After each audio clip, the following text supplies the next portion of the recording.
Ton कबाब cooking traditional marriage ceremony. किशनपेट नाम के गांव में एक चिकन की दुकान थी। उस दुकान के मालिक का नाम था बिज्जू। वहीं पास में ही एक ठेले में बिज्जू की पत्नी चिकन कबाब बनाकर बेचती थी। उसका नाम था ममता। बिज्जू बहुत नेक इंसान था, बहुत भोला था, लेकिन बिज्जू की पत्नी ममता बहुत होशियार थी। जब भी बिज्जू को जरूरत पड़ती उसे सही सलाह देकर हमेशा उसकी रक्षा करती रहती थी। बिज्जू का एक बहुत बड़ा मुर्गियों का फार्म था। हर रोज उस फार्म से बहुत सारी मुर्गियां पास वाले गांव में बेचने के लिए ले जाया करते थे।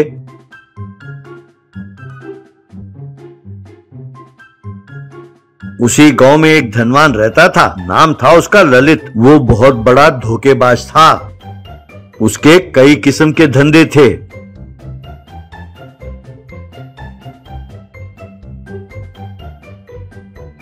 उसने गलत तरीके से बहुत पैसे कमाए और उन पैसों को घर में छुपा कर रखा था। लोगों को ठग कर पैसे कमाने में उसे बहुत मजा आता था।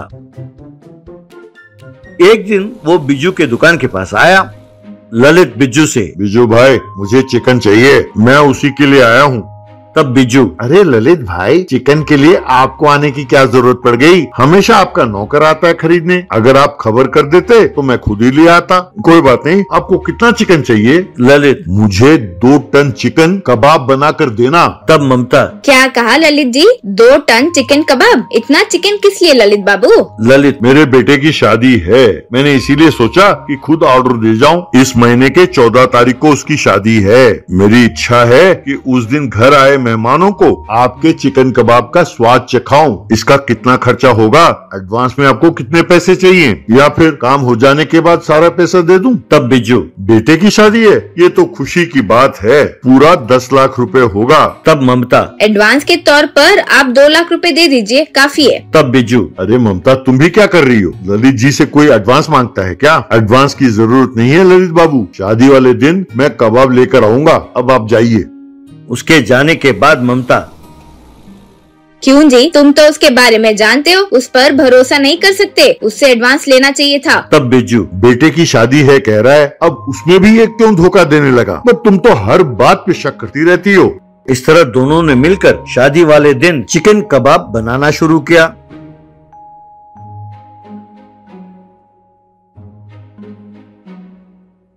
उसके बाद एक ट्रक भरकर चिकन कबाब लेकर अपने घर से चले। ट्रक शादी वाले घर पहुंचा। वहां चिकन कबाब उतारने के बाद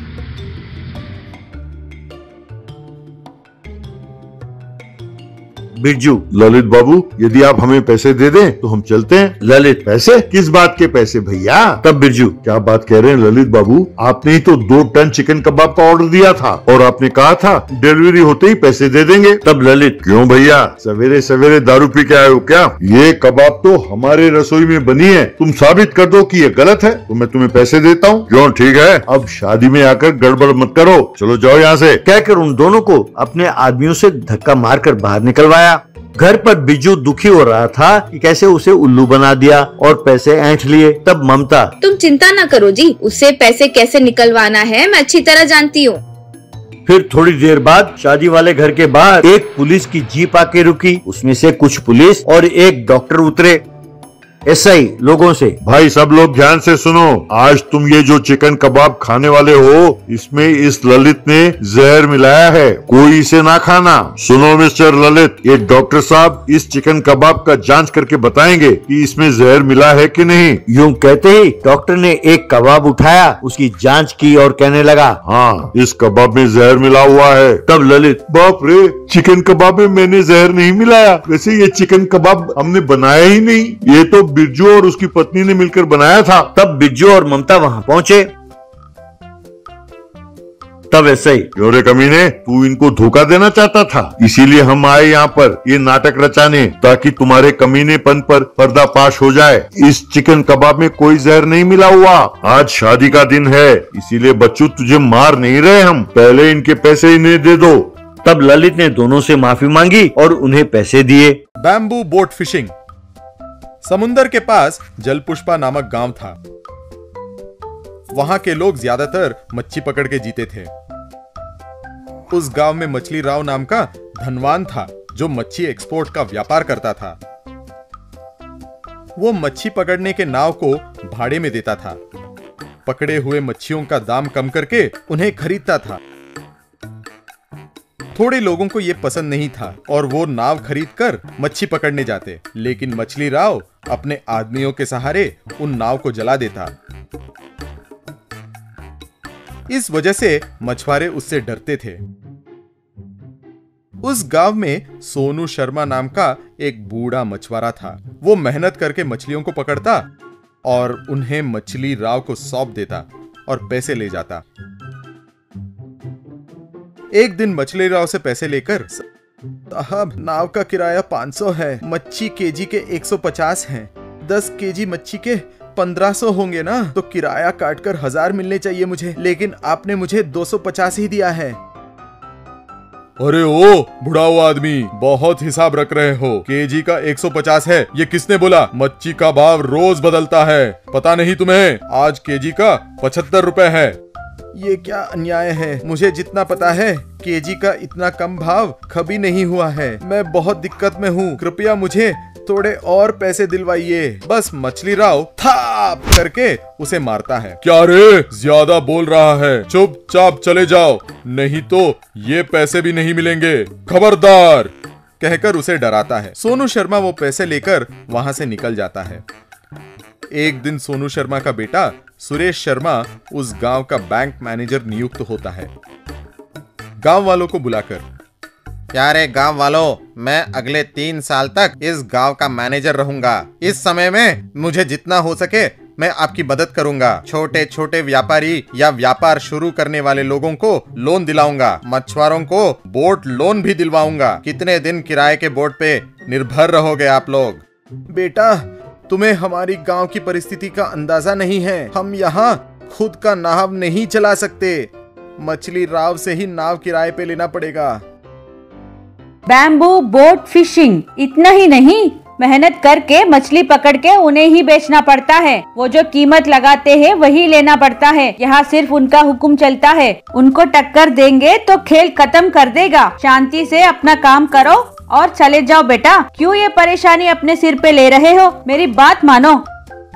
ये सरासर अन्याय है। आप मेहनत करके मच्छी पकड़ते हो और उसे कम दाम पर बेचना पड़ता है। आपके मन में जो डर है मैं ही उसे मिटाऊंगा। कल मैं खुद अपने नाव में मच्छी पकड़ूंगा और उन्हें खुद बेचूंगा। जरूरत पड़े तो हमारे गांव में फिशिंग मार्केट यार्ड भी बनवाऊंगा।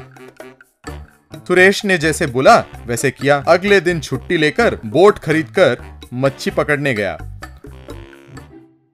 वो जब उन्हें लेकर स्कूटर पे जा रहा था, मछली राव और उसके आदमी उसे रोकते हैं।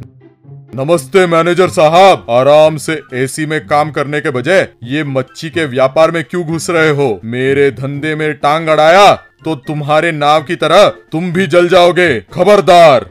सुरेश स्कूटर पे तुरंत नाव के पास जाता है। नाव जल रहा था। गांव वाले भी वहां पहुंचते हैं। देखा बेटा, उससे पंगा लोगे तो ऐसा ही होगा। लोन पे लिया गया बोट अगर जल जाए तो लोन कैसे भरेंगे? बहुत दिक्कत हो जाएगी। इसीलिए लोन नहीं चाहिए कहा हमने। कृपया मेरी बात मानो और अपने नौकरी पर ध्यान दो बेटा। हमारी अवस्था ऐसे ही रहेगी, यही हमारा नसीब है। तुम सब की अवस्था को बदलने का उपाय है मेरे पास। सभी मेरी बात सुनो, कहकर सभी को अपना प्लान बताता है। अगले दिन सारे मछुआरे बैम्बू बोट बनाने लगते हैं। उन्हें पानी में घुमाते हुए मच्छी पकड़ते हैं और उन्हें नए मच्छी बाजार में बेचते हैं। उस रात को मछली राव अपने आदमियों के सहारे उन बैम्बू बोट्स को जला देता है।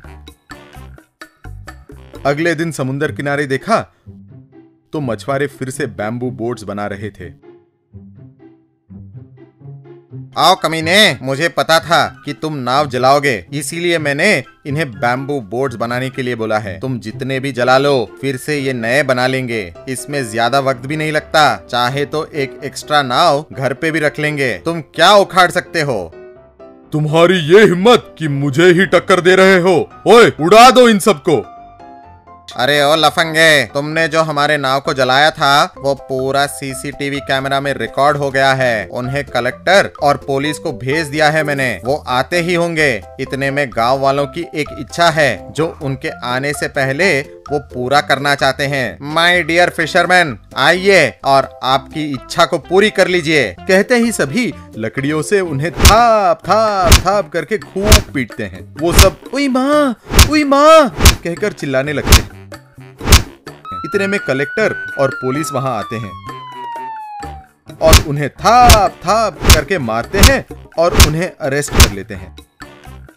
उस दिन से उस गांव के मछुआरे आराम से मच्छी पकड़ के उन्हें बेचकर जीने लगे।